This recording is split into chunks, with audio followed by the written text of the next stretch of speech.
The chandeliers of the Gilded Crest glimmered like captured stars above the velvet tables, casting reflections across the room where Manhattan's wealthiest dined as if they owned the world.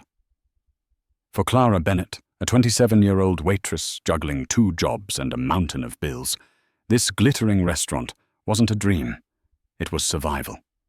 Every night, she served people who barely looked at her, their diamond watches flashing as they waved her away. She'd learned to smile through humiliation. But tonight, that smile would change her life forever. At table 14 sat Nathaniel Cole, the reclusive billionaire whose name could shake entire markets. He was known for his impossible standards and sharper tongue. The staff whispered that he'd once made a hostess cry just because the wine temperature was off by 2 degrees. Clara had never met him before, and she wished it would stay that way. But fate had other plans. The dinner rush hit like a tidal wave. Orders blurred together, trays wobbled in trembling hands, and the pianist's music fought against the noise. Clara's back ached as she carried a tray of truffle pasta and aged steak toward the VIP section. A manager stopped her halfway. "Change of plans, Bennett," he hissed. "Table 14, Mr. Cole's assistant just fainted. You're taking over." Her heart dropped. She turned toward the corner booth where the billionaire sat alone, scrolling through his phone with a frown that could cut glass. His tailored suit looked effortless, but everything about him screamed control. Clara steadied herself, pasted on her professional smile, and approached. "Good evening, sir. I'll be your server tonight," she said softly. He didn't look up. "Fine. Just make it quick." She nodded, setting down the wine bottle and unfolding the napkin with practiced precision. As she leaned forward to pour, he adjusted his cuff, revealing a faint mark on his wrist, a small crescent-shaped birthmark. The sight hit Clara like a jolt of lightning. Her breath caught. For a moment, she forgot where she was. That mark, she had seen it before. Every night as a child, her father would kiss her goodnight, and she'd trace that same shape on his wrist, the same exact curve. Her father had died when she was 6, or so her mother said. Before she could stop herself, the words slipped out. "Hi, sir." My father had the same birthmark. The sentence hung in the air like a gunshot. The pianist stopped mid-note. The air thickened with silence. Nathaniel's head snapped up, his piercing grey eyes locking onto hers. For the first time all night, he truly looked at her not as a server, not as a stranger, but as someone who'd just spoken an impossible truth. His expression shifted, confusion twisting into shock. "What did you just say?" he asked, his voice low and sharp. Clara's cheeks burned. "I'm sorry, sir. It just looked familiar. I didn't mean to." But Nathaniel wasn't listening. His gaze had gone distant, haunted. He reached for his wrist, rubbing the mark as if it burned. The restaurant was still frozen, every waiter pretending not to stare. Then he stood abruptly, knocking his chair against the marble floor. "Who was your father?" he demanded. Clara stammered, her voice trembling. "David Hale." The color drained from Nathaniel's face. His lips parted, but no sound came out. His glass tipped over, spilling red wine across the pristine tablecloth, a spreading stain that looked almost like blood. All around them, the air was thick with whispers, but Clara didn't hear them. She could only see the man before her, the man who suddenly looked as though he'd seen a ghost. And in his eyes, she saw something terrifying. Recognition. The morning after the incident at the Gilded Crest felt like waking from a dream Clara didn't understand. Her tiny apartment in Queens smelled of stale coffee and damp laundry, the opposite of the gleaming restaurant where her world had cracked open the night before. The image of Nathaniel Cole's face haunted her, the disbelief, the sudden flicker of pain. It wasn't just shock. It was recognition, as if she'd reminded him of someone he had spent years trying to forget. Clara poured herself a cup of instant coffee, wincing as she glanced at the overdue bills stacked on the counter. The rent notice glared at her in bold red letters. She was used to being behind in payments, on sleep, on life. Every dollar she earned barely kept her and her mother above water. Evelyn Bennett's health had been failing for years, her lungs weakened by years of working in laundromats filled with bleach fumes. Clara worked nights to pay for medication, barely sleeping in between shifts. That morning, she sat by her mother's bedside, brushing stray hair from her forehead. "Mum," she whispered, "something strange happened at work last night." Evelyn's eyes fluttered open, cloudy, but kind. "You look shaken, sweetheart. Did someone hurt you?" Clara hesitated. "No. It's just there was this billionaire, Nathaniel Cole. I saw a mark on his wrist. It looked exactly like Dad's." Evelyn's body went rigid. For a long time, she said nothing. Then, in a trembling voice, she asked, "What kind of mark?" "A crescent shape." "Near the vein," Clara said slowly. "It's the same one I used to trace when he tucked me in." Her mother turned pale, gripping the blanket so tightly her knuckles whitened. "Clara," she said, voice thin as air, "listen to me. You must forget you ever saw that mark. Promise me." "Mum, why are you scared?" "It's just a birthmark." Evelyn shook her head violently. "No, you don't understand. That mark, it means you must never speak his name again. You promised me you would stop asking about your father." Clara frowned, confusion twisting inside her. "I was 6 when he died. You never told me how. You said it was an accident." Evelyn's lips trembled. "It was easier to say he was gone than to tell you what really happened. Please, Clara, let the past stay buried." Clara stared at her mother, feeling that old ache of not knowing. Her entire life had been built on unanswered questions and half-truths. Every time she asked, Evelyn would deflect, saying her father was a good man who got caught in something bad. But what could possibly make a mother this terrified after 20 years? As she left for work that evening, Clara couldn't shake the feeling that something was watching her. The streets buzzed with honking taxis and flashing lights, but she felt invisible. Just another tired face in the city's endless flow. Yet deep inside, something had shifted. That night at the Gilded Crest, her co-workers whispered about how Nathaniel Cole had stormed out mid-dinner. The manager called it a misunderstanding, but everyone knew better. Clara kept her head down, pretending not to notice when a man in a dark suit lingered near the door, watching her. When she turned, he vanished into the crowd. Later, as she wiped down a table, she caught her reflection in the glass, a young woman who looked older than her years, her eyes heavy with something that wasn't just exhaustion. It was the beginning of a truth clawing its way to the surface. And as she closed her eyes that night, one question burned in her mind. What if her father had never died at all? High above the sleepless city, Nathaniel Cole stood in his glass-walled penthouse, watching dawn crawl across the skyline like a secret he didn't want to face. The night before replayed in his mind like a broken reel of Waitress's trembling voice, the strange recognition in her eyes, and those words that still echoed. My father had the same birthmark. He rubbed his wrist, staring at the faint crescent scar that had been there since birth. To the world, Nathaniel was a man without weaknesses. He was the son of the late industrial legend, Henry Cole, heir to coal industries, and one of the youngest self-made billionaires on Wall Street. His empire stretched across continents. His name inspired both awe and fear. Yet behind every victory, there was a ghost he couldn't shake. Henry Cole's disappearance had been the first scandal Nathaniel ever faced.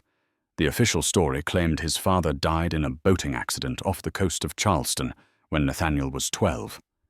There had been no body, only a life insurance claim, and a quiet funeral that felt more like a performance than grief. His stepmother, Margaret, had handled everything cold, efficient, and controlling. She took over the company, molded Nathaniel into her image, and erased every trace of the man who came before her. But Nathaniel had never believed the story. He remembered flashes, his father arguing with a woman in their study, voices rising, his mother's sobs echoing through the halls. Then one night, men in dark suits arrived. The next morning, His father was gone, and Margaret told him to forget it ever happened. For decades, he obeyed. He built an empire on precision, on logic, on control. But the waitress's face, those same green eyes, the same hesitant kindness had cracked something inside him. His phone buzzed. It was his assistant, Aaron Welsh. "Sir, you asked me to look into the waitress from last night, Clara Bennett. I've done some digging." Nathaniel's pulse quickened. "Go on." "She's 27. Lives in Queens. Works double shifts. Her mother's name is Evelyn Bennett, but records show she was once Evelyn Hale." Nathaniel froze. "Hale?" "Yes, sir. There's more. Evelyn Hale was married to a man named David Hale, deceased 21 years ago in a warehouse fire. But the death certificate..." Aaron hesitated. "It was signed by a coal industries attorney." Nathaniel gripped the edge of his desk, his knuckles white. "Are you telling me my company was involved in her father's death?" "I don't know yet," Aaron said quietly. "But it's strange. The file was sealed by your stepmother." A heavy silence filled the room. Nathaniel turned toward the window, the city glittering below him like a graveyard of secrets. For years, he'd ignored the whispers about Margaret's ruthlessness. She eliminated threats with contracts and checkbooks. But this was different. This was blood. He walked to his father's old study, untouched since his death. Dust covered the shelves, but the scent of old wood and cigar smoke still lingered. He opened a locked drawer, retrieving a photograph, his father holding him as a boy. In Henry's wrist gleamed that same crescent mark. Nathaniel's mind spun. What if that girl was right? What if David Hale wasn't a stranger at all? His reflection stared back from the Glasser man who had everything but peace. He knew what he had to do. "Aaron," he said into the phone, his voice cold and steady. "Find out everything about Evelyn Hale and her husband. If there's even a trace linking them to my father, I want it uncovered." He ended the call, slipping the photo back into the drawer. For the first time in years, Nathaniel felt something unfamiliar fear. Because deep down, he already knew the truth wasn't buried. It was coming for him. The next evening, the rain came down in cold sheets over Manhattan, turning the city into a blur of reflections. Clara Bennett stood at the bus stop, clutching her worn jacket, exhaustion heavy in her bones. Her shift at the Gilded Crest wasn't for another 2 hours, but her manager's message still rang in her head. "Mr. Cole has requested you personally. Don't be late." She didn't understand. Billionaires didn't request waitresses. They ignored them. Yet here she was, shivering in the drizzle. Her nerves coiled tight. When she arrived, the restaurant was quieter than usual. The soft piano music echoed through the marble hall, and a hostess whispered, "Private dinner, table 14. Clara's pulse quickened. Table 14 again. Nathaniel Cole was already seated when she approached. No bodyguards, no entourage, just him. The man looked different tonight, his polished armor replaced by something more human. His sleeves were rolled up, that faint birthmark visible again under the candlelight. "Sit down, Miss Bennett," he said, gesturing to the empty chair across from him. She blinked. "Sir, waitresses don't sit with guests. Tonight you're not a waitress." His tone was calm but firm. "You're the only person who's ever said something I couldn't ignore." Clara hesitated, then sat, her hands trembling in her lap. Nathaniel studied her face for a long time before speaking. "Tell me about your father." She frowned. "Why?" "You don't even know me." He leaned forward. "You said he had a mark like mine. I need to know his name." Clara swallowed hard. "David Hale. He died when I was 6. My mother doesn't talk about it. She says it was an accident." Something flickered in Nathaniel's expression, shock, guilt, maybe recognition.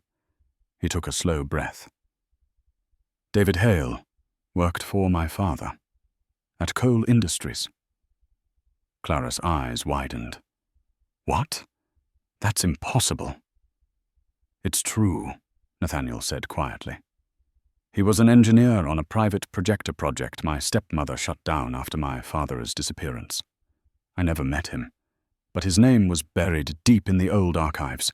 The air between them thickened. Clara's heart pounded. Why are you telling me this? Nathaniel's gaze hardened. Because I think your father's death wasn't an accident, and I believe my family had something to do with it. She stared at him, speechless. You think your family killed my father? He didn't answer. Instead, he pulled out a sealed envelope and slid it across the table. This is an official request for a DNA test. If what I suspect is true, you and I might share more than a coincidence. Clara's throat went dry. You think we're related? I don't know, he said. But I intend to find out. She stood abruptly, the chair scraping the floor. This is insane. I'm not part of your world, Mr. Cole. I serve drinks and scrape tips to pay for my mother's medicine. Whatever this is, it's not my problem. Nathaniel's voice softened. You're wrong, Clara. If my father loved your mother, then you are my problem. Your family. She shook her head, eyes burning. No. My family's just me and Mom. We don't belong in your story. Nathaniel rose slowly, his expression unreadable. Sometimes we don't get to choose the stories we're born into. Clara hesitated, staring at the envelope in her hands. For a moment, she saw something raw in his eyes, loneliness, maybe even fear. When she finally walked out into the storm, the city lights shimmered through the rain like broken glass, and somewhere deep inside her, a truth she'd spent her life running from began to stir. The envelope lay on Clara's kitchen table like a ticking bomb. She'd spent the entire night staring at it, the rain hammering against the window, her mother coughing in the next room. She told herself she wouldn't open it, that she didn't care who Nathaniel Cole thought she was. But by sunrise, curiosity had devoured fear. Inside was a sleek white card embossed with gold letters.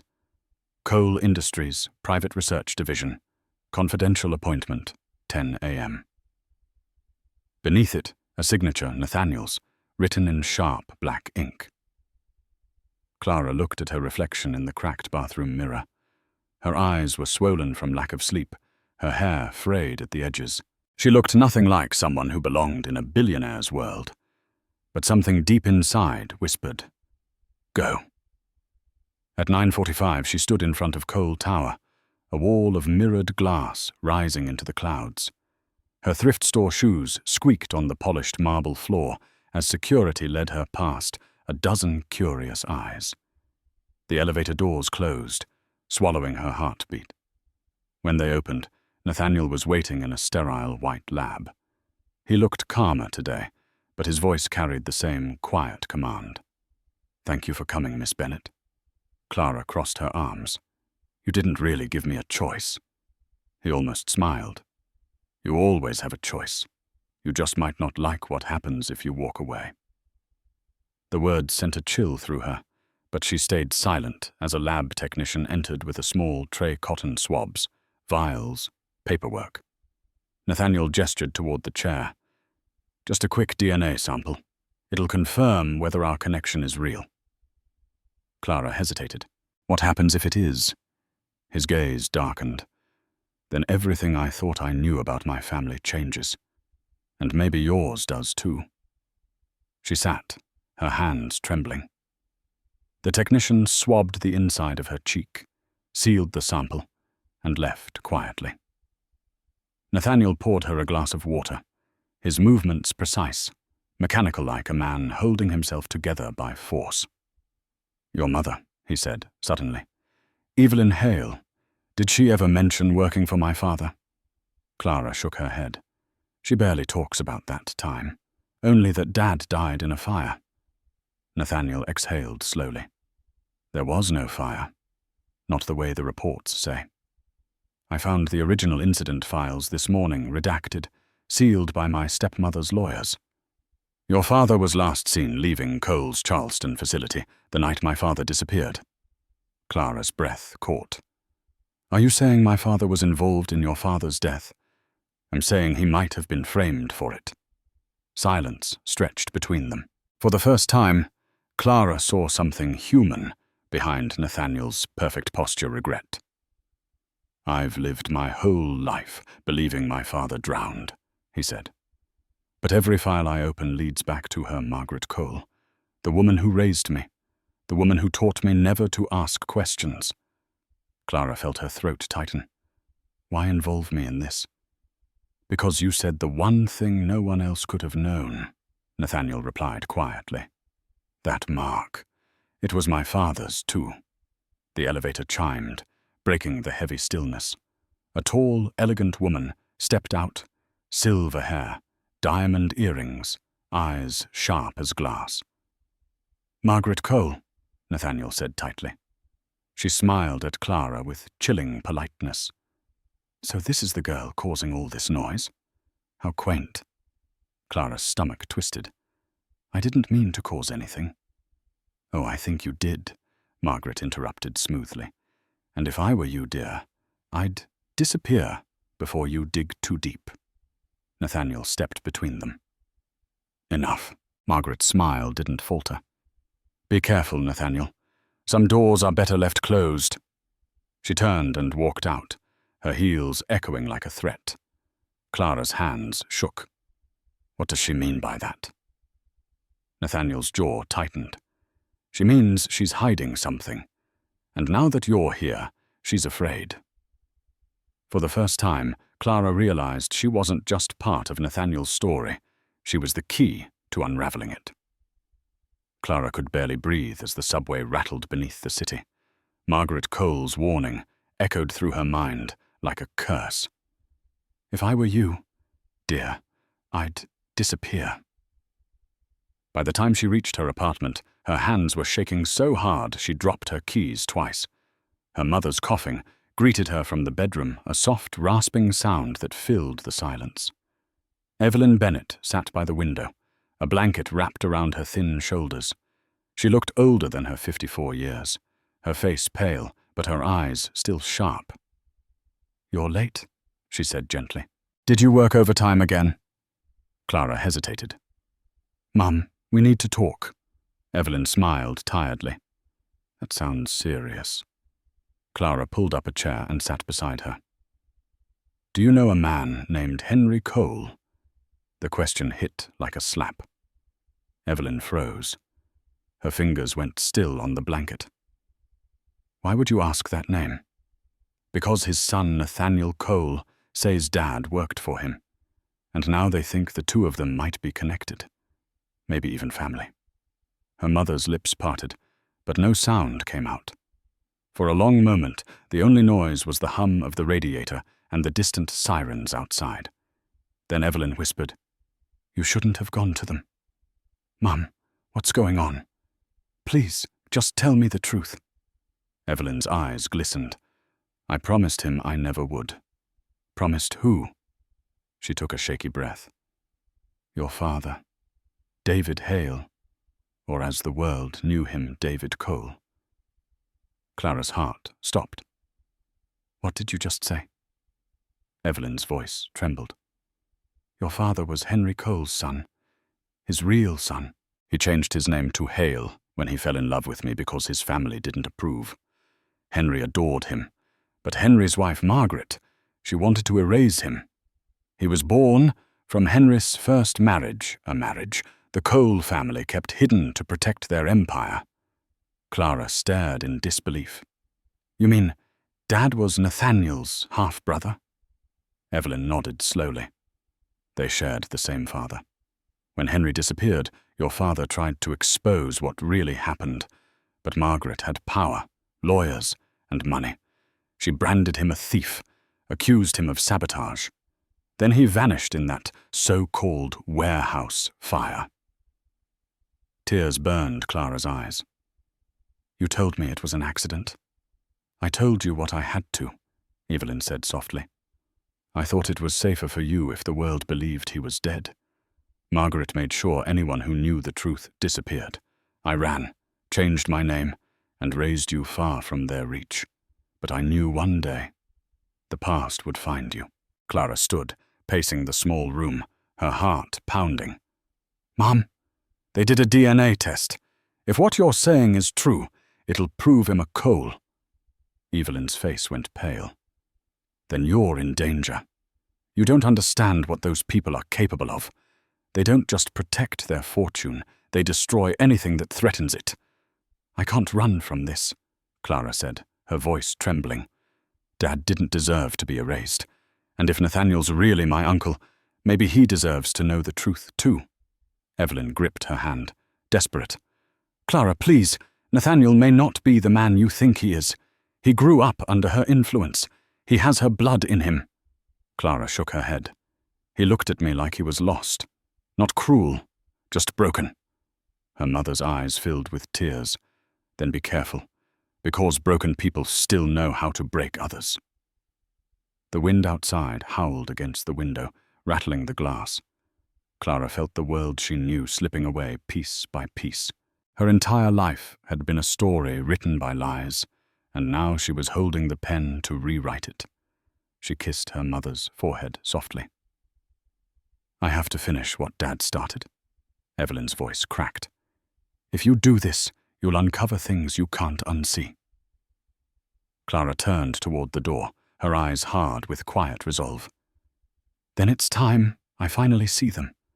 And as she stepped into the night, she didn't know that someone was already watching her from across the street, camera in hand, waiting to strike. Nathaniel Cole sat alone in his penthouse office long after midnight, the city glittering beneath him like a field of restless stars. He'd spent the past 24 hours staring at the files Aaron had uncovered, pages of old contracts, employee rosters, and grainy photos from a forgotten era. One name appeared again and again: David Hale. Every time he saw it, something deep inside him twisted. He couldn't sleep. He couldn't think. All he could hear was the waitress's trembling voice. "My father had the same birthmark." Nathaniel opened a faded photo album that had belonged to his father, Henry Cole. Most of it had been locked away since the day of Henry's death. Margaret had forbidden him to look at it, calling it sentimental nonsense. But now, Nathaniel turned each page carefully, searching for ghosts. Then he saw it, a photograph of his father, standing beside a younger man at a construction site, both smiling. The man's hair was dark, his build athletic, his wrist faintly visible under rolled sleeves. There it was, the same crescent birthmark, scribbled on the back in Henry's handwriting. "David, proud of you, son." Nathaniel's hands shook. "Son?" That single word detonated every lie he had ever been told. He closed his eyes, flashes of memory returning like shards of broken glass.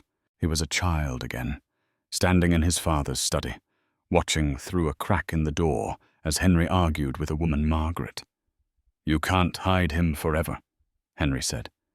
"He's my son. I'll acknowledge him publicly." Margaret's voice, cold as steel. "Do that, and you'll lose everything. The board will destroy you." "I don't care about the board," Henry shouted.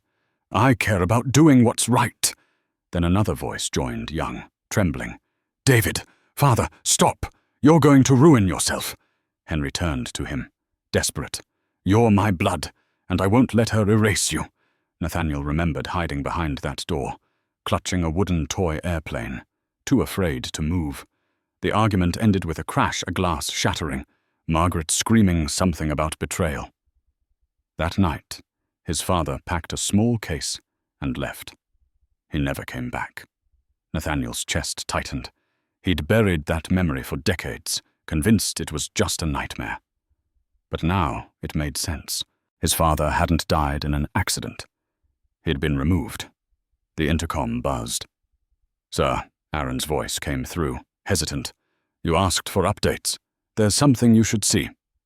Nathaniel turned to the large monitor as Aaron's face appeared. "We traced the sealed files back to an off-book account. Payments were made 21 years ago to a private investigator to track a woman named Evelyn Hale."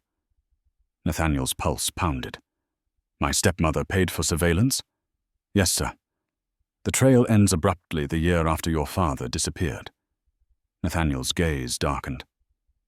Find out where those payments came from originally. I want every record, every transaction. Aaron hesitated. Sir, if Margaret finds out you're digging. She already knows, Nathaniel interrupted, his tone cold. And she's afraid. He turned back to the window. The city lights shimmered, their reflections dancing on the glass. David Hale wasn't just an employee. He was my father's son. That makes him my brother. Aaron's silence crackled over the line. Then the girl, Nathaniel nodded slowly. Clara Bennett is my niece.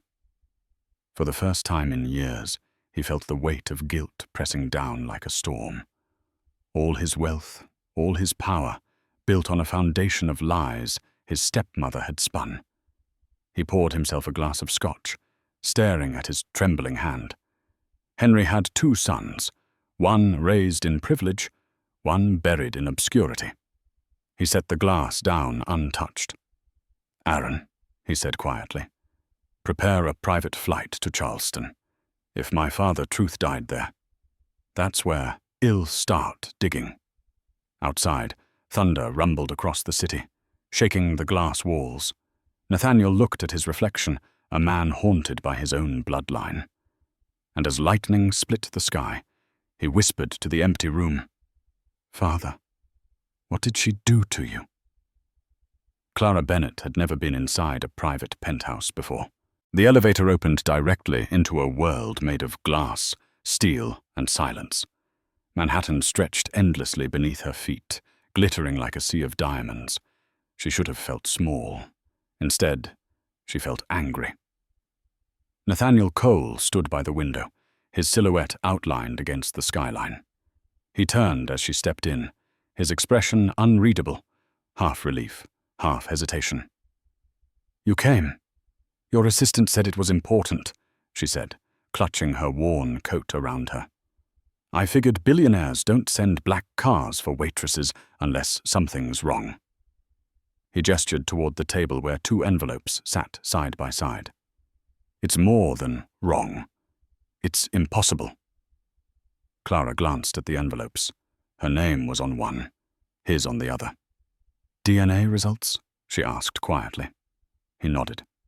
They came in an hour ago. The room felt suddenly too small. Clara's heart hammered. She wasn't sure if she wanted to hear it.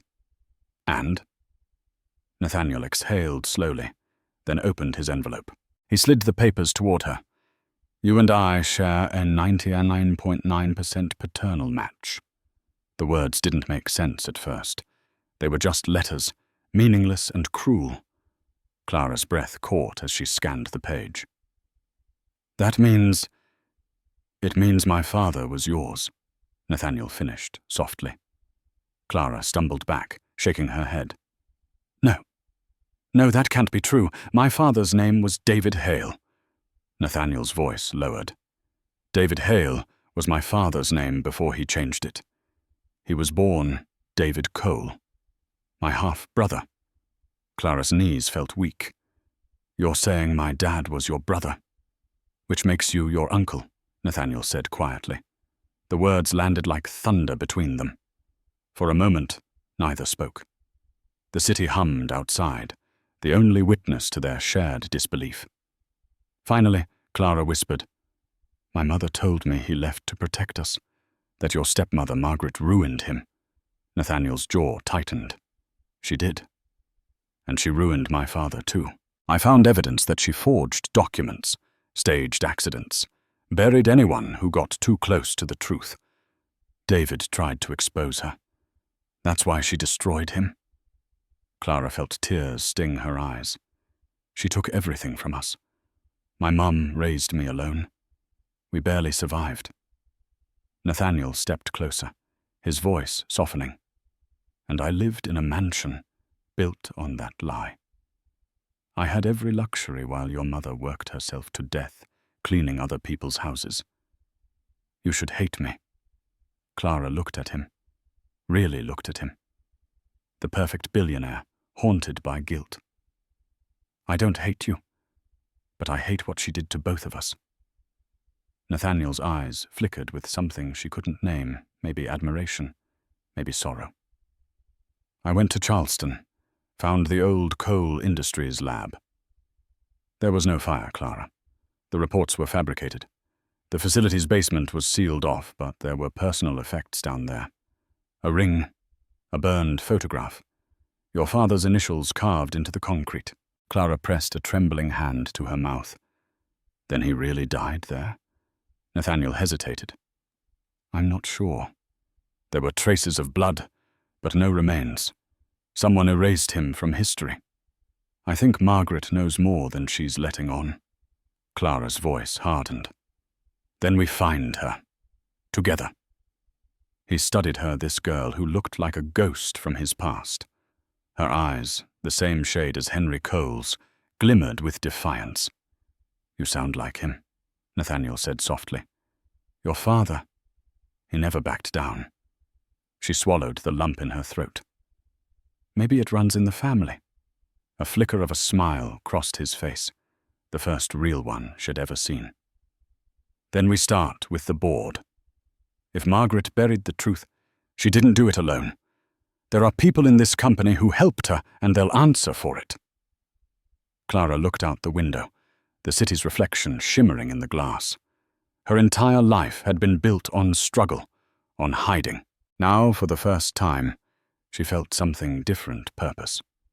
Nathaniel stepped beside her, his reflection mirroring hers. You and I, he said quietly, we were raised in two different worlds, but we were both lied to by the same woman.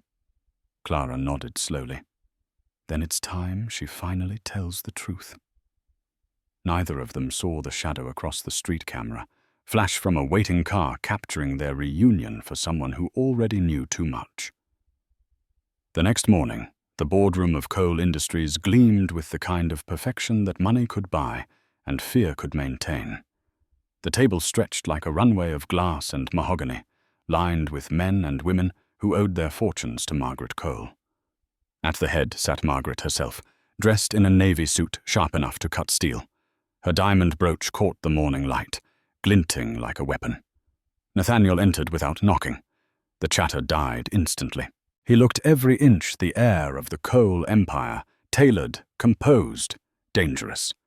But there was a tension behind his eyes that none of them had seen before. Margaret smiled, her voice smooth as silk. Nathaniel, you missed our quarterly review. I was beginning to think you'd forgotten your duties. I was busy uncovering family history, he said evenly. It seems our company has skeletons far older than the last quarter's profits. Her smile didn't falter, but the muscles around her jaw tightened. Be careful what history you dig up, dear. Some stories were buried for a reason. Nathaniel dropped a folder onto the table. Photos spilled out surveillance shots, payment records, a faded copy of an old death certificate. David Hale, the man you branded a thief, the man who died trying to expose what you did. Margaret's eyes narrowed. What's your tone? I know who he was, Nathaniel continued coldly. My father's first son. My brother. Gasps rippled through the room. A few board members exchanged nervous glances. Others froze completely. Margaret rose slowly, every inch of her radiating controlled fury. You have no proof. Nathaniel opened another file. DNA results. I do now. His daughter, Clara Bennett, is my niece. Margaret's mask cracked for just a second, the faintest flicker of panic before she composed herself again. And what exactly do you plan to do with that information? Tell the truth, Nathaniel said. She laughed softly, the sound like breaking glass. Truth? Nathaniel, you've lived in my world long enough to know that truth is a commodity. And right now, you don't own it. I don't need to, he said. The evidence will speak for itself. Margaret leaned forward, her voice low, deadly calm. You think you're protecting that girl? You're not. You're dragging her into a war she can't win. If you don't walk away, you'll destroy everything your father built, and you along with it. Nathaniel met her gaze without blinking. Maybe it's time the empire burned. Her eyes glittered with cold rage. You sound just like him, Henry. Idealistic. Knave. Look where that got him. The room went silent. Nathaniel clenched his fists, forcing down the wave of anger. What did you do to him? Margaret smiled, but her voice was almost a whisper. I did what I had to, for the family. She turned to the board. Meeting adjourned. As she walked past Nathaniel, she paused beside him and spoke quietly enough that only he could hear. I warned you before, but you're too much like your father to listen. That girl, the waitress, if she stays in your orbit, she won't live long enough to enjoy the truth. Nathaniel froze. Is that a threat? No, she said softly. It's a promise. She walked out, her heels clicking like gunshots on marble. Nathaniel's heart pounded. He gathered the files, storming out of the boardroom. Aaron was waiting by the elevator. You were right, Nathaniel said grimly. She's behind everything. And now she's after Clara. Aaron frowned. Then we need to protect her. Nathaniel nodded, but his voice was heavy. Margaret doesn't make threats she can't keep. If she wants Clara silenced, she'll find a way. Outside, rain streaked down the tower's glass walls. Somewhere across the city, Clara sat in her small apartment, unaware that her life was now measured in hours, not days. And as Margaret Cole looked out from her limousine window, she gave one quiet order into her phone. Make sure the girl disappears. The night was too quiet, the kind of quiet that felt wrong. Clara Bennett lay awake on her couch, the sound of the city muffled beyond her window. The rain had stopped, leaving only the hum of distant traffic and the rhythmic ticking of the clock on the wall. She couldn't shake the feeling that someone was out there, watching. Her mother was asleep in the bedroom, her breathing shallow but peaceful. Clara stared at the small flash drive in her hand, the one she'd found buried in her father-old box the night before. Its label read, Cole Trust, 1993. She didn't know what it contained, but she knew it was dangerous. Nathaniel had promised to help her decode it in the morning. At 1:42 a.m., a faint creak echoed from the hallway. Clara sat up, every muscle in her body tightening. The building was old, full of strange noises, pipes, footsteps, whispers of tenants long gone. But this sound was different. Measured. Deliberate. She reached for her phone. No signal. The lights flickered once, then went out completely. The apartment sank into darkness. Clara's pulse raced. She stood slowly, clutching the flash drive in her fist. The shadow of the hallway stretched across the floor, and then she saw it, a sliver of light under the front door. Movement. Someone was inside. Her instinct took over. She slipped into the kitchen, her bare feet silent against the tiles, and grabbed the first thing she could, a heavy iron pan. She held her breath as the door creaked open. A figure stepped in, dressed in black, a gloved hand shining faintly as it reached for the living room light switch. Clara swung. The pan connected with a sharp clang, sending the intruder stumbling back with a muffled grunt. The flashlight hit the floor, rolling toward her feet. In its beam, she saw the man's mask, smooth, featureless, like something out of a nightmare. He lunged again, grabbing her wrist. She fought back, kicking, screaming, desperate. They crashed into the coffee table, shattering the glass. Her hand burned as she clutched the flash drive tighter. "What do you want?" she cried. No answer, just the cold press of a gloved hand around her throat. Then from the bedroom, a voice, weak but fierce. "Get away from her!" Her mother. Evelyn stood in the doorway, trembling, holding the old revolver Shed kept hidden for years. The shot cracked through the air like thunder. The man stumbled, clutching his arm, and bolted for the window. He smashed through it, glass raining down onto the street below. Clara rushed to the window in time to see a black car speed away into the night. Her mother collapsed, coughing violently. "Mum!" Clara dropped beside her, tears streaming. "It's okay. You're safe." But Evelyn's face was pale, her breath ragged. "You need to go," she whispered. "They won't stop." Who were they? Who sent them? Evelyn's eyes filled with fear. Her. Margaret Cole. I told you she doesn't forgive. She erases. Clara's phone buzzed suddenly. Signal restored. Nathaniel's name flashed on the screen. She answered, her voice shaking. Nathaniel, someone broke in. Clara, listen to me, he said urgently. Get out now. My security system flagged an encrypted transmission from Margaret's office. She ordered a retrieval, something about a drive from the Hale girl. Clara looked at the flash drive, still clutched in her bloody hand. They're after this. Then we can't let them get it, Nathaniel said. I'm sending my driver. Don't wait. Don't trust anyone. The line went dead. Clara helped her mother into the hallway, just as sirens wailed in the distance. Neighbors peeked out, whispering. She didn't stop. She couldn't. She stuffed the drive into her jacket pocket, gripping her mother's hand tight. Outside, the air was cold and sharp, carrying the faint metallic scent of rain and gunpowder. Somewhere behind her, a figure watched from a dark alley, phone pressed to their ear.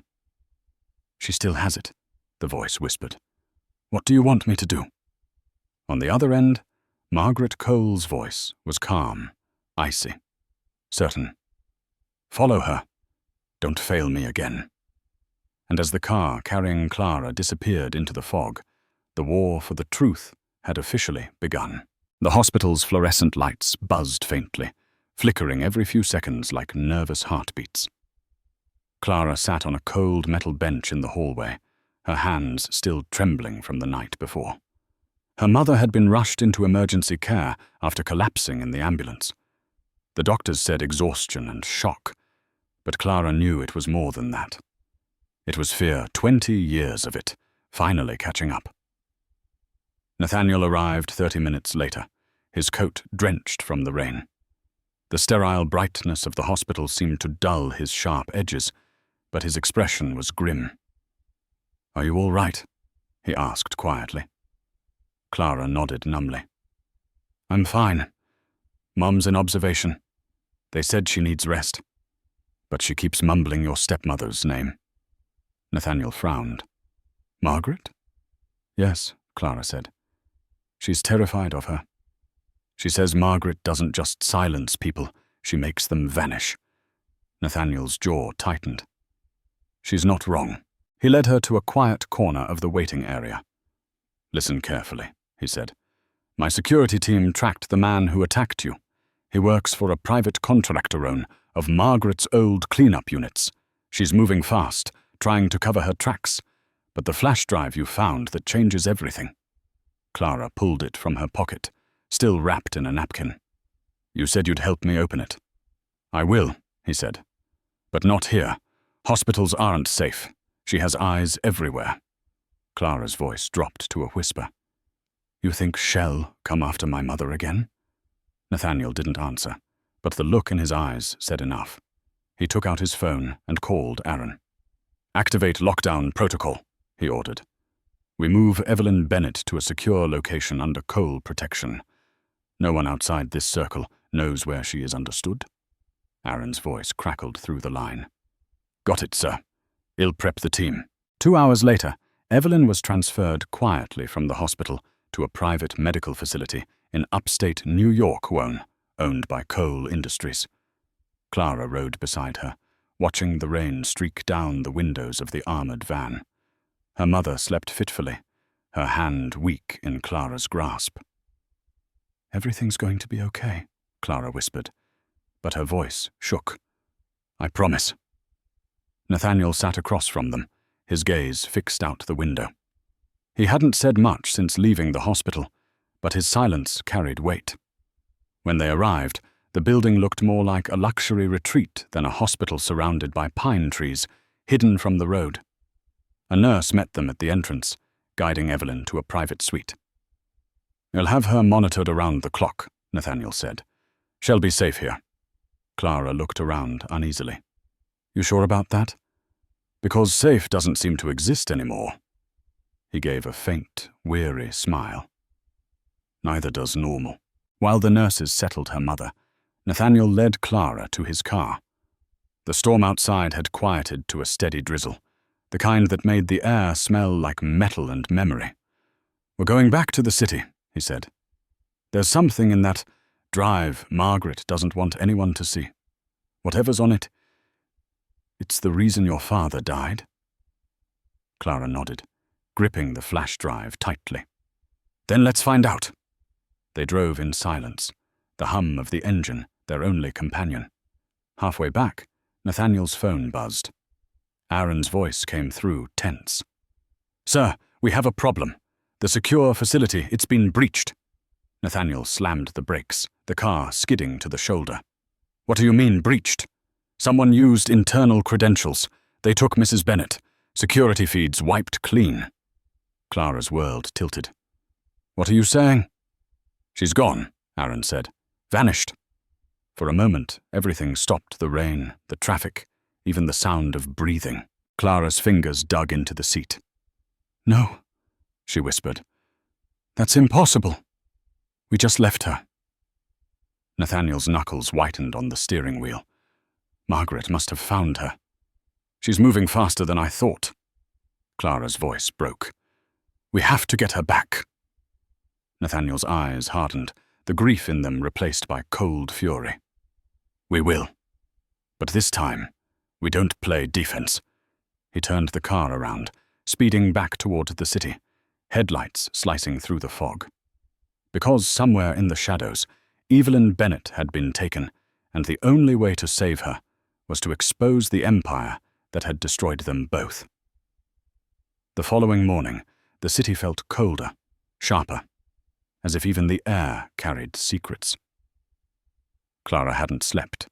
The image of her mother's empty hospital bed replayed in her mind, again and again, the half-drawn curtain, the overturned water glass, the faint scent of antiseptic still hanging in the air.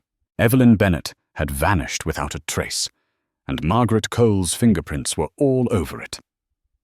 Nathaniel stood by the window of his office, sleeves rolled up, tie loosened, his usual calm replaced by a quiet storm. "My investigators swept the facility," he said. "No signs of forced entry. Whoever took her had access codes. Margaret's reach goes deeper than I imagined." Clara sat across from him, clutching the flash drive. Her voice was hoarse. "Then we use what we have. You said this might explain everything. Let's see what's inside." Nathaniel nodded and slid the drive into his laptop.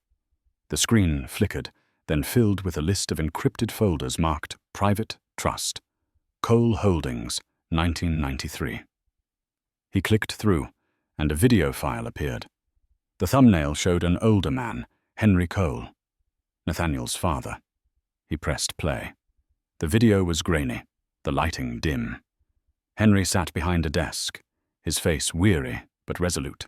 "If you're seeing this," his voice began, "then Margaret has done what I feared she would. My empire, my family has been built on half-truths and greed, but I will not let her destroy my sons."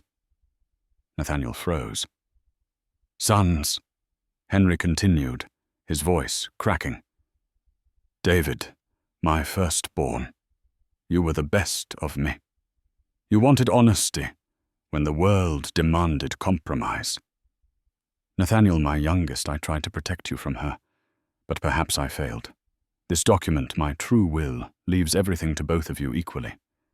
If you're watching this, it means I didn't survive to give it to you." Clara's eyes filled with tears. He knew. He knew what should do. The video glitched, then resumed. "Margaret will forge papers, rewrite records, erase names. She will call David a traitor. But the truth, the bloodline, cannot be erased. Find the safe in my Charleston estate, behind the painting of the ship in the study. There you'll find proof of everything." The screen went black. Nathaniel sat motionless, his breath shallow. "That's where it started. Charleston, the night he disappeared." Clara leaned forward. "Then we go there." Before he could respond, Aaron burst through the door, breathless. "Sir, you need to see this." He placed a tablet on the desk and hit play. Security footage appeared from the private hospital. Clara's heart stopped. It showed Evelyn, escorted down a hallway by two men in white coats. At first it looked normal until one of the men turned toward the camera. His face was unmistakable. Margaret's personal driver. Nathaniel cursed under his breath. She's moving her to one of her properties. Aaron nodded grimly. We traced the vehicle to a private airstrip. No flight plan filed, but a signal pinged near South Carolina early this morning, near the Cole estate. Clara stood abruptly. Then she's there. She took her to the same place my father died. Nathaniel looked at her, determination burning in his eyes. Then that's where we'll finish this. Aaron frowned. Sir, you'll be walking into a trap. Nathaniel picked up the flash drive and slipped it into his jacket pocket. Maybe. But we're walking in with the truth. And that's something Margaret can't control. Clara's voice trembled, but her eyes were steady. She took my father. She took my mother. She's not taking anyone else. Nathaniel gave a single nod. Then pack light. We leave tonight. As the sun set over Manhattan, the two of them boarded Nathaniel's private jet bound for Charleston, the place where love, lies, and betrayal had first collided. The engines roared to life, slicing through the clouds like a vow. And as the city vanished beneath them, neither knew that the truth waiting in that mansion would break them before it saved them. The following afternoon, the headquarters of Cole Industries looked like a fortress preparing for battle. Journalists swarmed outside the glass tower, flashes bursting against the tinted windows as rumors spread. Something about missing records, forged documents, and an heir no one had ever heard of. Inside, security lined the lobby, their radios crackling. On the top floor, the boardroom shimmered with cold luxury. At the head of the long table sat Margaret Cole, poised and radiant in her silver suit. Around her were the company's most powerful directors, all waiting for one thing, Nathaniel. He arrived at exactly 2:00 p.m., the doors swinging open with deliberate calm. But he wasn't alone. Clara Bennett walked beside him, her chin lifted, her eyes clear despite the storm brewing inside. Her jeans and plain blouse looked almost defiant amid the sea of tailored suits. Margaret's smile tightened. Well, she said, her voice smooth as silk. If this isn't a family reunion. Nathaniel didn't sit. Let's skip the pleasantries. I'm here to expose what you've done, both to this company and to our family. Margaret laughed softly, crossing one elegant leg over the other. You always did love dramatics, dear. But accusations without proof? That's beneath you. Then you won't mind if I show some, Nathaniel replied. He placed a small drive on the table, the same one Clara had found. This contains my father's final message. His real will. He left everything equally to both of his sons, David and me. Whispers rippled through the room. Margaret's mask didn't crack, but her hand twitched. That's absurd. There was no second son. Clara stepped forward. There was. My father, David Hale, was Henry Cole's firstborn. You erased him to steal the company. The room fell silent. The directors exchanged uneasy glances. Margaret's voice sharpened. Young lady, I don't know what fantasy Nathaniel has sold you, but your father was a criminal, a liar. You should be ashamed to speak his name here. Clara's jaw tightened. Maybe you're right. Maybe he was a liar. But so are you. Nathaniel clicked the remote. The projector flickered to life, showing Henry Cole's video confession from the flash drive. The entire room froze as Henry's weary face filled the screen. My sons, his recorded voice said, if you're watching this, then Margaret has done what I feared. She forged my will. She betrayed this family for power. Protect each other and expose her lies. The video ended. Silence. For a long moment, no one moved. Then Margaret rose slowly, her face pale, but composed. This is manipulation, she said coldly. A fabrication created to divide us. Nathaniel turned toward her. Then explain this. He threw a folder onto the table. Inside were copies of forged financial documents, secret payments to offshore accounts, and security footage of her driver abducting Evelyn Bennett. Gasps erupted. Margaret's eyes flashed. "You ungrateful child," she hissed. "I built this empire. Without me, you'd still be a spoiled knave boy, playing heir." Nathaniel's voice cut through her rage. "Without you, maybe my father would still be alive." Her composure shattered. "He was weak. He would have destroyed everything I built."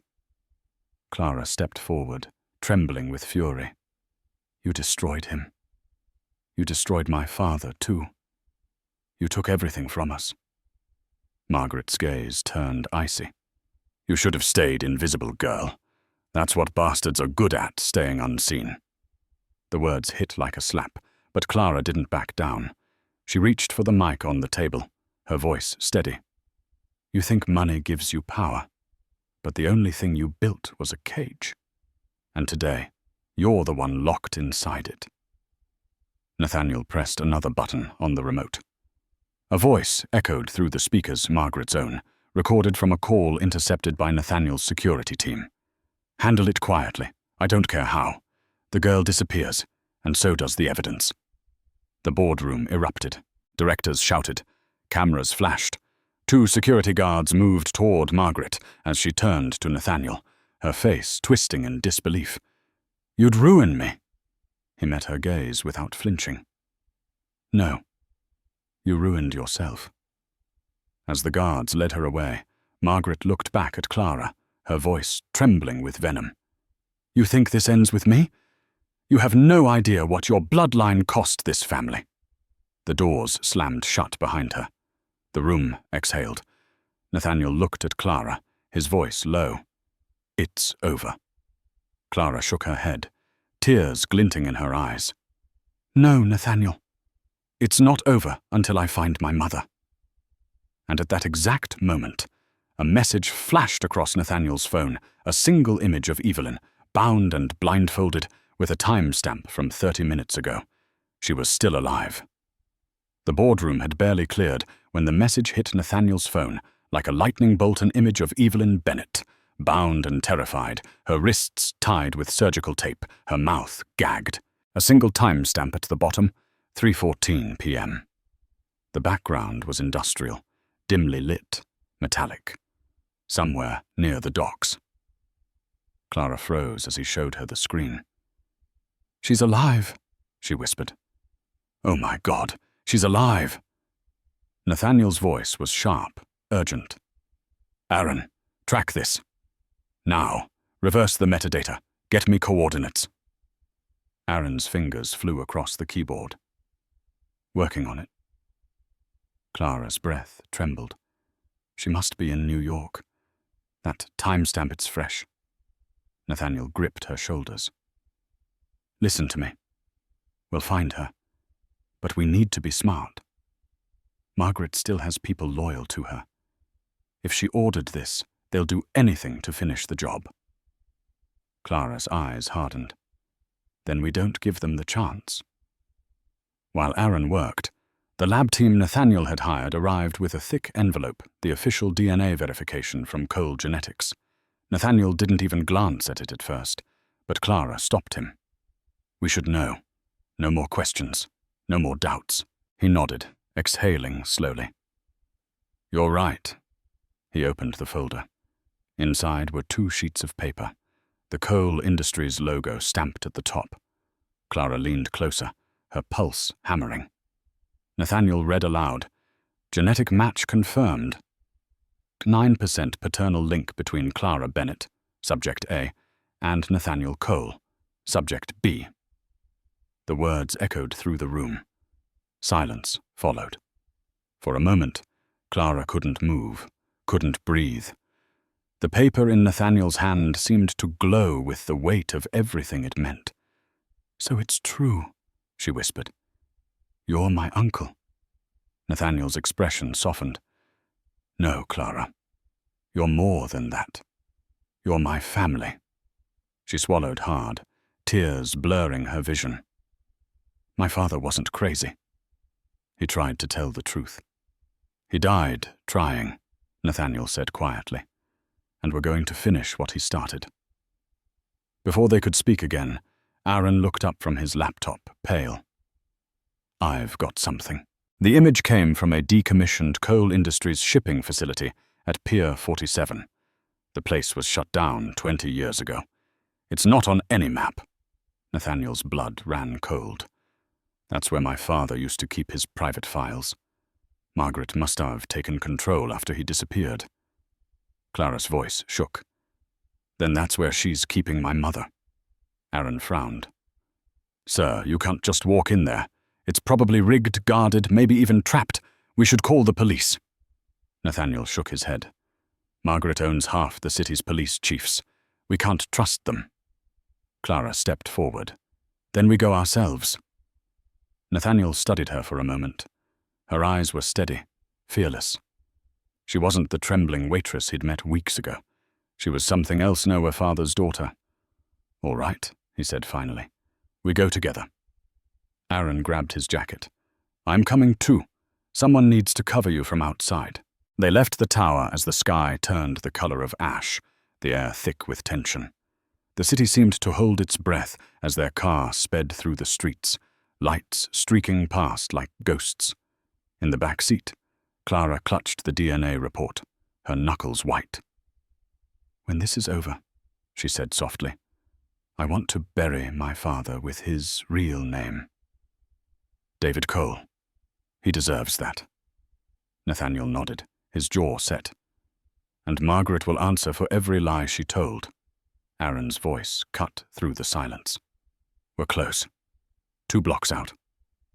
The car slowed near the edge of the pier. The old warehouse loomed in the fog, its rusted metal siding creaking with the wind. The windows were dark, but one faint light glowed inside. Nathaniel loaded the small pistol he carried for protection. "Stay behind me," he said. Clara didn't argue. She glanced once at the water shimmering below the dock, the same waters where her father was said to have died. As they stepped into the shadows of the warehouse, a single sound echoed, a voice calling faintly, muffled, desperate. Clara's heart stopped. "Mom?" Nathaniel raised a hand for silence. "Someone else is here." And before they could move, a door slammed behind them, locking them inside with the ghosts of every lie ever told. The air inside the warehouse was cold and metallic, heavy with the scent of rust and oil. Water dripped from pipes somewhere above, echoing like the ticking of an unseen clock. Nathaniel swept his flashlight across the room, the beam slicing through the fog that crept through broken windows. Every shadow looked like a threat.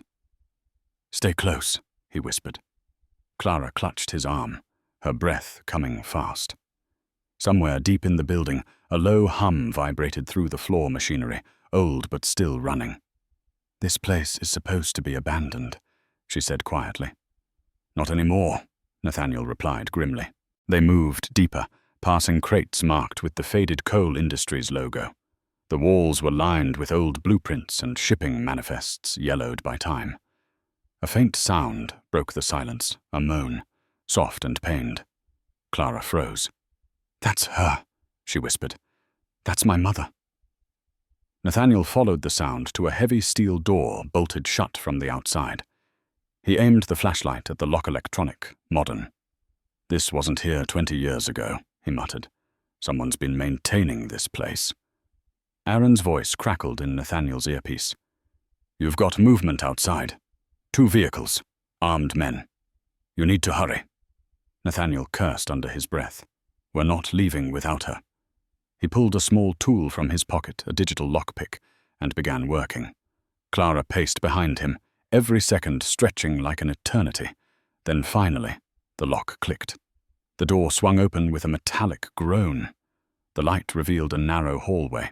At the end sat a single room with flickering fluorescent lights. Evelyn Bennett was there, sitting in a wheelchair, her wrists loosely bound, her head lifted slowly, eyes glassy but aware. "Mom!" Clara ran to her, tears already streaming. She fell to her knees, holding her mother's hands.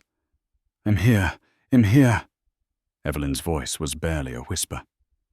"You shouldn't have come." Nathaniel scanned the room, noticing something strange medical equipment humming quietly in the corner, and another bed covered by a white sheet. He stepped closer and froze. Beneath the sheet, he saw the outline of a man. He pulled the fabric back. The man was frail, his hair grey and thin, but unmistakable. Nathaniel staggered back. "Dear God," he breathed. "It's him." Clara turned, confused. "Who?" Nathaniel's throat tightened. "My father. Henry Cole." Clara's eyes widened. "That's impossible." "He's dead," Nathaniel finished, staring at the living proof that every lie had been calculated. "That's what she wanted us to believe." Henry stirred weakly, his lips parting. His voice was rough, ghostly. "Nathaniel?" Nathaniel dropped to his knees beside him, gripping his father's trembling hand. "It's me, Father. You're safe now." Henry's cloudy eyes flicked toward Clara. "She looks like her mother," he murmured. "Evelyn." "You found her?" Evelyn nodded weakly, tears streaking her cheeks. "I kept her hidden just like you told me." Nathaniel's mind reeled. "All these years she kept you locked away." Henry nodded faintly. "Margaret. She wanted the company. When I tried to make things right, when I named David my heir, she had me taken. Said the world would mourn me while she took everything." Clara's voice shook. "And my father? David?" Henry's eyes closed briefly, pain flickering across his face. "She made him a scapegoat. He tried to save me. She killed him instead." The sound of footsteps thundered from the hallwaymen, shouting. Aaron's voice came through the earpiece again. "They're inside! You've got less than a minute!"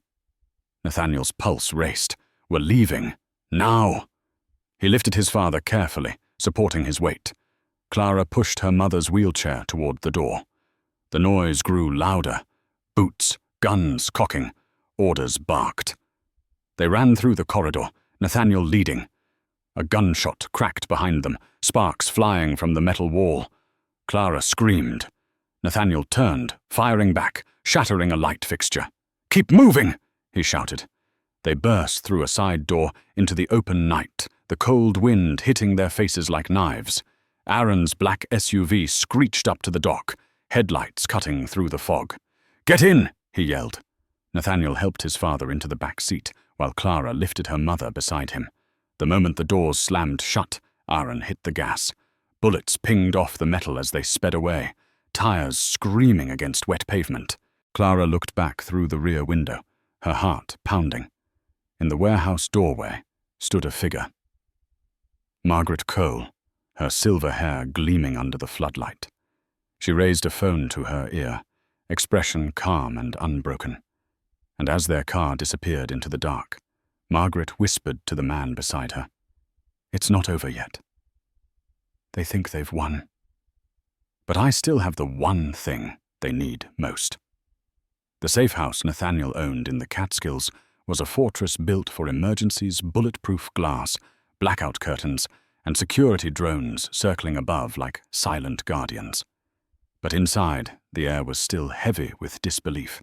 Henry Cole, the man the world had mourned for 25 years, lay in a hospital bed in the center of the room, alive yet barely clinging to strength. Clara sat beside him, holding his fragile hand. She could barely reconcile the man before her, the once mighty Henry Cole, whose name had built empires with the pale, trembling figure fighting to breathe. His eyes fluttered open, finding her face. "You have your father's eyes," he whispered. She smiled faintly through tears. "Everyone says that." Nathaniel stood nearby, arms crossed, silent but watchful. His face was unreadable, a storm held behind glass. For years he had built his life on the belief that his father was dead. And now the truth sat before him, gasping for air. Henry's voice was thin, but his words were clear.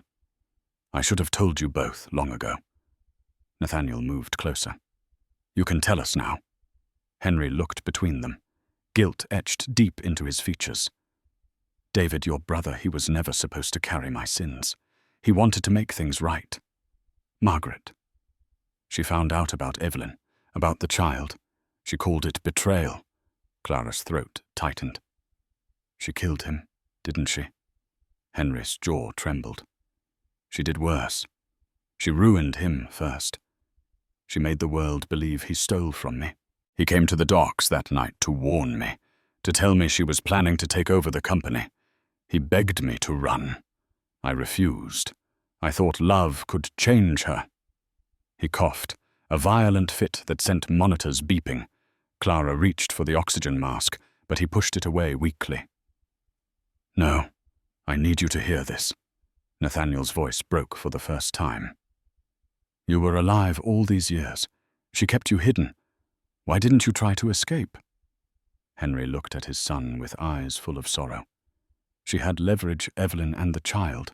She told me if I tried to reach out, they would disappear forever. So I stayed. I endured. Because knowing you were alive, both of you, was the only reason I kept breathing. Clara's tears spilled over.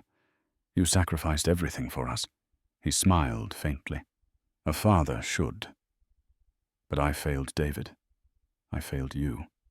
Nathaniel knelt beside the bed. You didn't fail, Father. She did, and shall pay for every life she destroyed. Henry's trembling hand found his son's. Don't let hate turn you into her. Promise me that, Nathaniel. Promise you'll protect her, both of them. He nodded toward Clara and Evelyn, asleep on the nearby couch. I promise, Nathaniel whispered. Henry exhaled shakily, a faint smile touching his lips. Good. Then maybe I can finally rest. Clara squeezed his hand. Don't talk like that. You're going to be okay. But he shook his head. My time ended a long time ago, sweetheart. I was just waiting for this moment to see that truth still mattered to someone. Nathaniel's voice was thick with grief. There's still so much I need to ask you. Henry's eyes drifted toward the window, where dawn began to spill soft light across the floor. The answers, they're all in the safe at the Charleston estate. The codes are yours now, Nathaniel. Protect what's left of the Cole name. Make it mean something again. His hand went still in Clara's grasp. The heart monitor let out a long, steady tone that cut through the silence like a blade. Clara broke down, sobbing into her hands.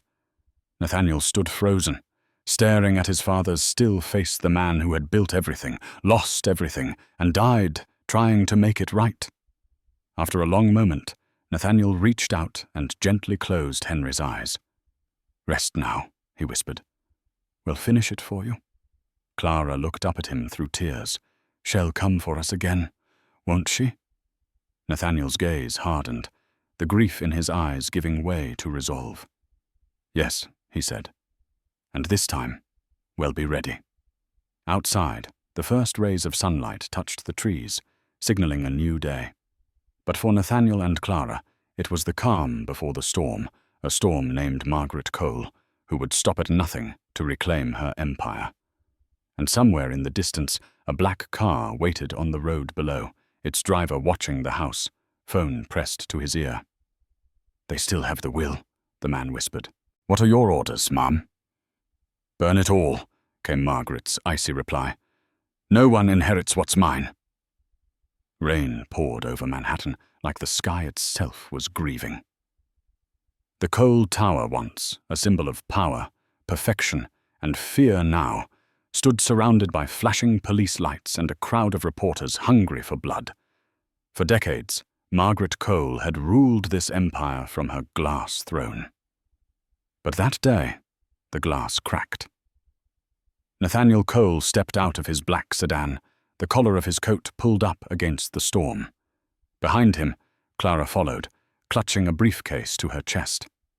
Inside were the final pieces of evidence his father had mentioned, documents from the Charleston estate that Henry had hidden decades ago. The truth was finally ready to see daylight. Are you sure about this? Clara asked softly, rain dripping from her hair. Nathaniel looked at the tower, his jaw set. It's time. Inside the building, chaos reigned. Employees whispered in hallways, board members shouted over each other, and journalists crowded the lobby, demanding statements. The empire was crumbling before their eyes. Margaret sat in her office on the top floor, calm in the center of the storm. Her silver hair was immaculate, her tailored suit untouched by panic. She sipped her tea as if the world outside were none of her concern. When the elevator doors opened, she didn't even turn around. "I was wondering when you'd come," she said, voice smooth and venomous. Nathaniel stepped forward, Clara at his side. "You don't sound surprised." "Oh, darling," Margaret said with a smile. "You've always been predictable. The hero complex, so charming, so exhausting." He set the briefcase on her desk and opened it. Inside were letters, financial ledgers, and signed statements. Proof that Margaret had embezzled company assets, laundered money through shell corporations, and orchestrated Henry's disappearance. The final document was Henry's handwritten will. Nathaniel pushed it toward her. "It's over. The police have everything. The board voted this morning. You're finished." Margaret's eyes flicked to Clara, a smirk curling her lips. "And this is your partner in righteousness, the waitress with royal blood?" Clara met her gaze without flinching. "No. I'm the truth you spent your life hiding." For the first time, Margaret's composure cracked. Her hands trembled slightly as she stood. "You think you've won because you have papers and pity? I built this empire while your father played at morality. I did what had to be done." Nathaniel's voice was ice. "You murdered a man for it. I saved the company," she snapped. "Without me, none of this would exist." He leaned closer. "Without you, maybe my father and brother would still be alive." Silence filled the room, broken only by the hiss of the rain against the windows. Then the door burst open, 2 detectives entered, flanked by uniformed officers. "Margaret Cole," one of them announced, "you are under arrest for fraud, conspiracy, and the attempted murder of Evelyn Bennett." Margaret froze. Her eyes darted to Nathaniel, then to Clara. "You'd hand me over to vultures who know nothing of power?" "I raised you, Nathaniel." "You raised me to lie," he said. As the officers cuffed her hands, she straightened her spine, refusing to look small. "Enjoy your victory, boy. Empires fall, but rot always finds a way to grow back." They led her out of the office, cameras flashing the moment she stepped into the lobby. The crowd roared. Her face, once the image of elegance, was now plastered on every news screen in the city under the headline, "Margaret Cole arrested in family cover-up scandal."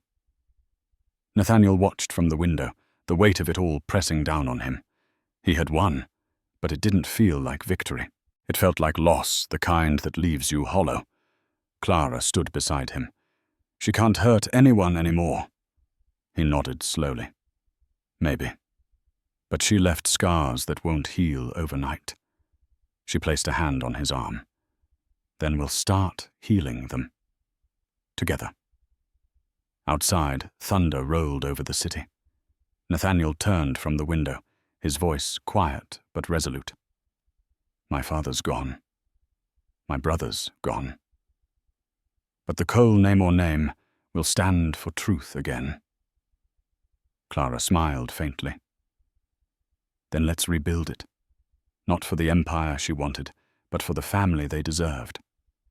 And as Margaret's car disappeared into the flashing red and blue lights below, the Cole dynasty collapsed, not in fire or fury, but in the quiet, unstoppable weight of the truth. The storm had passed, but Manhattan still glistened with the aftermath, puddles reflecting a skyline washed clean. The news channels played the same footage on loop. Margaret Cole arrested, empire in ruins, scandal exposes decades of deceit. For the rest of the world, it was just another corporate downfall. But for Clara Bennett, it was the end of a nightmare and the beginning of something new. Nathaniel Cole stood by the window of his father's old study, now his own. The city stretched below him, glittering and endless. On his desk lay 2 documents. One was Henry Cole's final, verified will. The other was a transfer of ownership, splitting Cole Industries equally between Nathaniel and Clara. He turned as Clara entered, dressed simply, her hair tied back. The bruises on her wrist had faded, but the heaviness in her eyes hadn't. She carried a quiet strength now, the kind that only comes after surviving something impossible. "It's official," Nathaniel said. "You're co-owner of Cole Industries. Half of everything our father built belongs to you." Clara's lips parted slightly. "I never asked for that." He smiled faintly. "That's exactly why you deserve it." She walked toward the desk, glancing down at the papers. Her name beside his looked surreal, almost like it belonged to someone else. "Do you remember what my mom used to say?" she murmured. "Some fortunes come wrapped in curses." Nathaniel studied her. "You think this is a curse?" "I think it was for him," she said softly, looking at Henry's portrait on the wall. "He built something beautiful, and it broke everyone he loved." Nathaniel exhaled slowly. "Then maybe it's our job to build something different." Clara smiled faintly. "Or maybe it's my job to walk away." He blinked. "What are you saying?" She stepped back from the desk. "I don't want it, Nathaniel. The money, the company, the power, it's everything that destroyed our family. I don't want to rebuild an empire on pain." He frowned. "You can't just walk away from your inheritance." "I'm not walking away," she said gently. "I'm giving it purpose." From her bag, she pulled out a neatly folded document and handed it to him. "I started a non-profit, the Hale Trust. It'll fund education and healthcare for service workers and single mothers. I'm transferring my share into it." Nathaniel stared at her, stunned. "Clara, that's hundreds of millions of dollars." She nodded. "Money can't bring my father back, but maybe it can stop someone else from losing theirs." For a long moment, he said nothing. Then slowly, he smiled, the first real smile she'd ever seen from him. "You're more like him than you know." She looked toward the window, where the rain had left streaks on the glass. "He'd want peace, not revenge. I think I finally understand that." Nathaniel poured 2 glasses of whiskey and handed her one. "To peace, then." She raised her glass, but her voice trembled slightly. "To family, what's left of it." They drank in silence, the city's hum surrounding them like an old song. After a moment, Nathaniel's tone softened. "You know, the board's begging me to stay on as CEO. But I think I'm done too." She tilted her head. "You? Walk away from the empire?" He chuckled.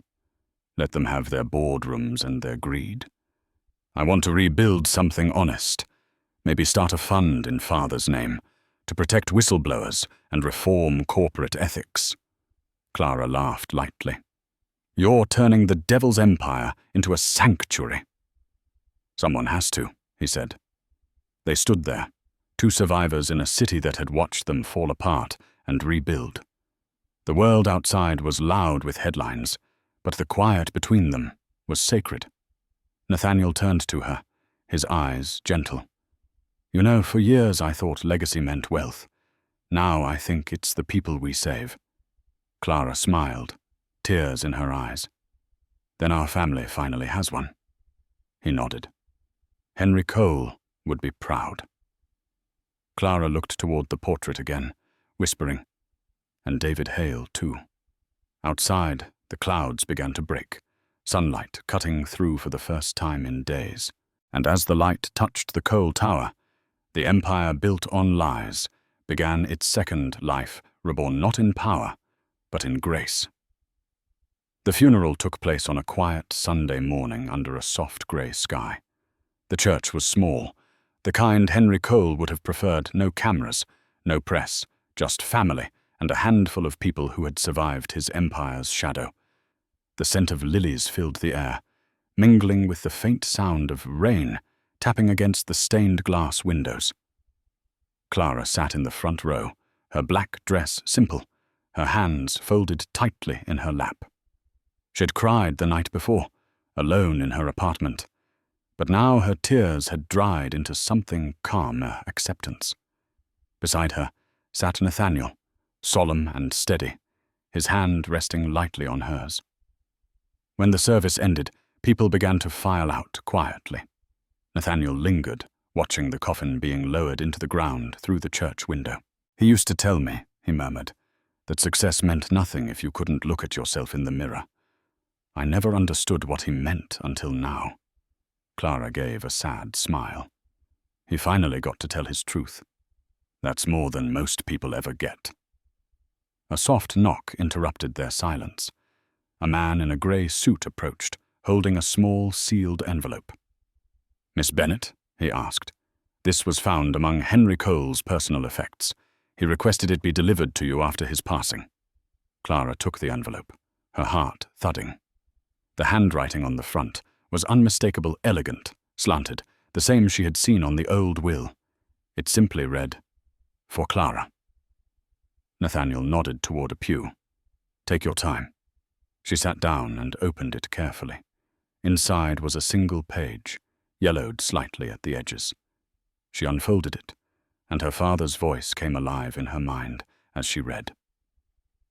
"My dearest Clara, if you are reading this, then my journey has ended, but yours has just begun. I have watched you from afar all these years, even when I could not reach you. You are the light I thought had lost. There will come a day when the truth feels heavier than the lies ever did. On that day, remember this: you were never born from shame, but from love. Your father David was brave, and your mother stronger than anyone I have ever known. You are their proof that goodness can survive even the darkest hearts. Do not waste your life avenging the past. Heal it. Build something kinder than what we left behind. Forgive when it's hardest. Love when it feels impossible. And never forget blood may build empires, but compassion keeps them from falling. With all my love, always, Henry Cole." Clara's vision blurred. The words swam before her eyes as she pressed the letter to her chest. For the first time in her life, she didn't feel like an outsider looking into someone else's story. She belonged to two men who had lived on opposite sides of a lie, but had both loved her in their own broken ways. Nathaniel sat beside her quietly. What did he say?